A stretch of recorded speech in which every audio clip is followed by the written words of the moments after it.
सावंतवाडी नगर परिषदेचे मतदान संपायला काल काही 10-15 मिनिटं शिल्लक असताना शिवसेनेच्या बूथवर विशाल परबांची गाडी जाताना ती गाडी थांबवल्याचा आरोप झाला आणि यानंतर राडा झालेला होता.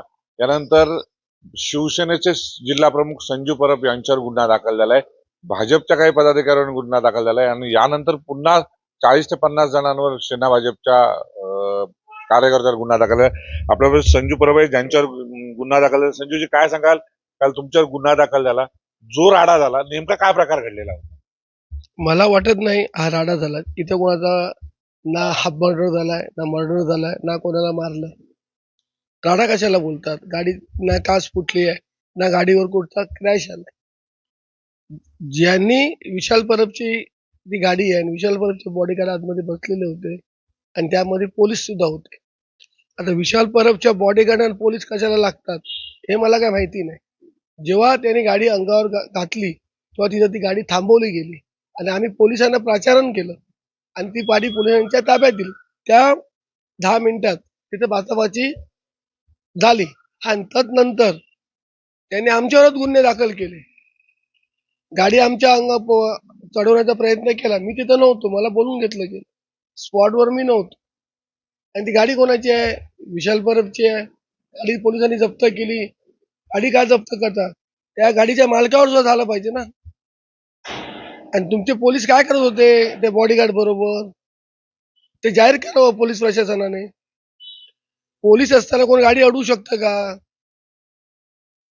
अडवूच शकत नाही. त्यामुळे हे बरोबर नाहीये. पोलीस प्रशासनाचा विचार करावा. आम्ही तिथं फक्त सोडवायला गेलो होतो आणि गुन्हे दाखल होतात.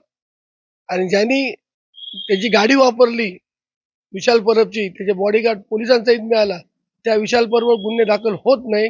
याचा अर्थ डाल में कुछ काला आहे. एक व्हिडिओ व्हायरल होतोय, त्यामध्ये तुम्ही त्याचा बॉडीगार्ड जो आहे त्याला कुठेतरी तुम्ही पुश करताना दिसताय आणि तुमच्या मागच्या कार्यकर्त्याला मारताना दिसतोय. पोलीस जेव्हा ते गाडीच्या मागे होते तेव्हा तो जायला देत नव्हता. पोलिसांबरोबर दादागिरी करत होता. मी तुला मग हातीने असं बाजूला केला, का त्याच्यावर थापड मारली, काय मारली, बाजूला केला. आणि जेव्हा तो पुढे गेला होता कार्यकर्ते भडकलेले होते अंगावर, त्याच्यावर फक्त अशी चपटी मारली. बाकी असं मारलं बिरलं जोराचे मारले केले नाही. हॉस्पिटलमध्ये गेले होते, रिपोर्ट आलाय त्याचा, काहीच मारहाण झाली नाही म्हणून. पुन्हा तुम्ही रात्री जेव्हा पोलीस ठाण्यामध्ये जमला तेव्हा दोन्ही तुमचे सेनेचे कार्यकर्ते असतील आणि भाजपचे कार्यकर्ते हे भिडलेले पाहायला मिळाले. हे पण व्हिडिओ व्हायरल आणि पोलिसांनी 50 जणांवर गुन्हे दाखल केले. मी आतमध्ये होतो, पोलिसांच्या केबिन मध्ये होतो. ते बाहेर काय घडलं मला माहिती नाही. जेव्हा बाहेर मोठा आवाज आला, आम्ही असताना आमचे कार्यकर्ते तिथे पहिले गेले होते. पोलिसांनी त्यांना आतमध्ये कसं घेतलं? बीजेपीच्या कार्यकर्त्यांना पोलिसांनी त्यांना गेटवर थांबवायला पाहिजे होतं. चुकी पोलिसांची आहे. आमचे कार्यकर्ते जेव्हा आतमध्ये होते, तक्रार द्यायला आले होते, तेव्हा त्यांना 10 मिनिटं थांबवायला पाहिजे होतं ना. जेव्हा दोन पक्षाचे कार्यकर्ते एकत्र येतात ते भांडणं होणार. ते जर त्यांना थांबवलं होतं, आमचं तक्रार झाल्यावर त्यांची तक्रार घेतली असती तर हा विषय झाला नसता. काय तुमची मागणी आहे? कारण तुमच्यावर गुन्हा दाखल झालाय, भाजपच्या कार्यकर्त्यांवर गुन्हा दाखल. मला गुन्हा दाखल झाला, मी या गोष्टीला घाबरत नाही, पहिली गोष्ट. आणि अजिबात काळजी करत नाही.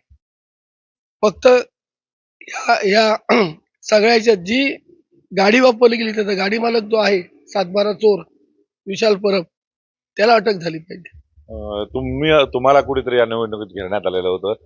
मोठ्या प्रमाणात तुमच्या प्रभागामध्ये पैसा वाटप झाले होते. जिल्हा प्रमुख म्हणून तुम्हाला पाडण्याचा प्रयत्न झालाय का? शक्य नाही हो. माझं काम आहे. पाठेकर देवता, कुलदेवता माझ्या मागे आहे. पैसे वाटून संजू परबला पाडणं सोपं नाही. काय दर होता मग? 25,000 रुपये पैसे वाटले गेले? 100% वाटले गेले. किती पैसे वाटले गेले? मला वाटतं कमी तर 1200 लोकांना 25,000 प्रमाणे पैसे दिले. तरी निकाल तुमच्या बाजूने असेल? 100% काम आहे माझं. कामाच्या जीवावर मी मतं घेणार आहे. काय असेल निकाल 31 तारीख? विजयी 21-0. अजून काय पोलिसांकडे मागणी करणार आहात का खालच्या राड्यानंतर? नाही, काही नाही. मी उद्यापर्यंत बघणार वाट. विशाल परबवर जर गुन्हा दाखल नाही झाला तर पोलीस आंदोलन करू आम्ही. उद्या आपल्याबरोबर संजू परब जे जिल्हा प्रमुख आहेत त्यांनी स्पष्ट केलंय की कालच्या राडा प्रकरणात पोलिसांनी केलेली कारवाई ही वन साइड आहे. आम्ही जो राडा केला तो राडा नव्हता, मात्र पोलिसांनी चुकीच्या पद्धतीने गुन्हे दाखल केलेत. उद्यापर्यंत जर योग्य न्याय मिळाला तर आंदोलनाचा इशारा त्यांनी दिलेला पाहायला मिळतो. याचबरोबर मोठ्या प्रमाणात तब्बल 25,000ला एक मत घेतल्याचाही त्यांनी दावा केलेला पाहायला मिळतो. कॅमेरामॅन योगेश काडेसह भरत केसरकर, न्यूज 18 लोकमत, सिंधुदुर्ग, तावंतवाडी.